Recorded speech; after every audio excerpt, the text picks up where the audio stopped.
thing of it is, we have to preserve and protect it. Not that it's going to ever fade away completely, but our rights to observe it and participate in those traditions may indeed be impeded by the very government that we've got in place. As he was saying about secularism, in the United States, it would never be allowed or approved by the people in general if the government came in and started to dictate which churches could be run freely by the different religions or those that had to be governed by the or managed by the government.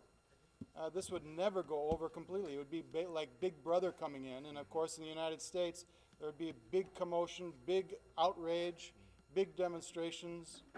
So we're having here, and I'm participating in this little demonstration that we're having, which should have been also participated in great numbers of people of India, because Indians in general sometimes give the impression that they don't even care about their own culture.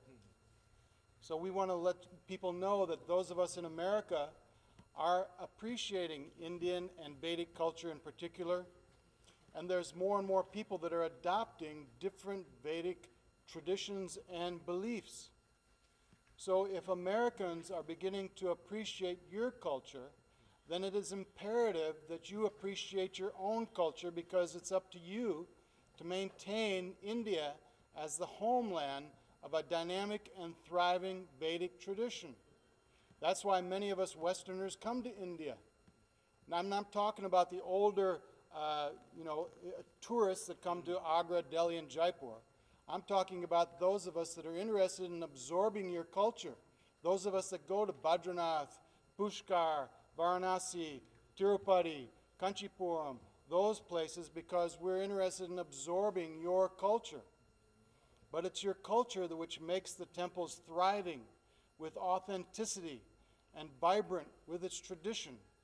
And those are the type of temples that you need to make sure that you save and protect, so that we can follow the tradition to the degree that we want to. Not that we have to follow them only to the degree that the government lets you, because that's a whole different issue. And that's what we have to make sure does not happen. So this is one of the reasons why I'm here, because I've been following Vedic traditions since I was about 20 years old. So, and that's one of the things I want to emphasize, is that it wasn't like I grew up in your culture and now I take it for granted, which many of the youth here in India seem to do. I had to fight for it. I grew up in a Christian background. I grew up in a Protestant family, and I wasn't satisfied with what I was given. So I went out on my own to research what Vedic culture had to offer.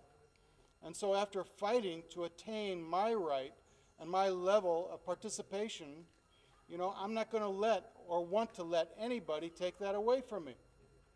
So we have to understand, the Indians as well have to realize how special your culture is, and make sure that you're not going to let anybody take that away from you.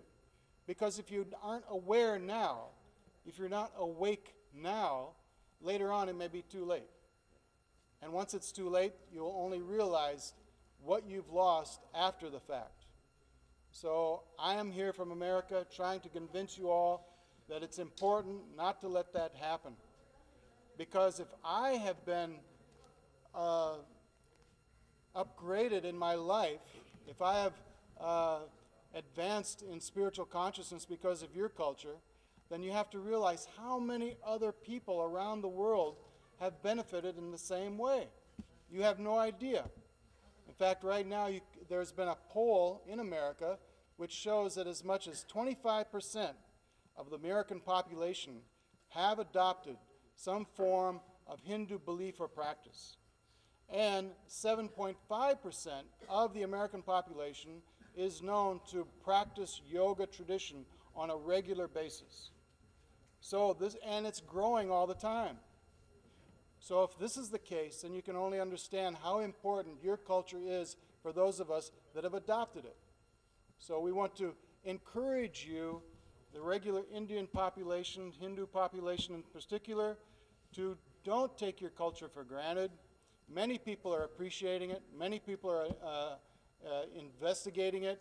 Many people are adopting it. So don't let this flow through your fingers without really understanding how important it is to so many of us throughout the world. And I'm just talking about America. I'm not talking about Australia, New Zealand, Europe, all these other places that are adopting the practices of Vedic tradition. So try to understand how important this is and participate in it. Join with those people here with the Global Hindu Heritage Foundation and participate in making a difference in what India has to offer, because I'm convinced that Vedic culture is the last bastion of deep spiritual truth. I have investigated all the religions, and there is nothing so elaborate, nothing so dynamic, nothing as profound, nothing that has all the answers that Vedic tradition has. And I'm not saying that because I am an Indian. I'm saying that because I've done my own research. I have done my own investigations. And this is my honest to God result from the research I've done. Of course, that's why I've also produced 15 different books that I've authored myself, so that people have an easier way of understanding what Vedic tradition has to offer. Of course, I mostly write for a Western audience, but I try to simplify it so anybody can understand it. And interestingly enough, many Indians also like the books that I've written. So if that's the case, please try to participate in preserving and protecting your culture and making sure that our freedoms to observe this culture last generations and generations into the future. So thank you very much.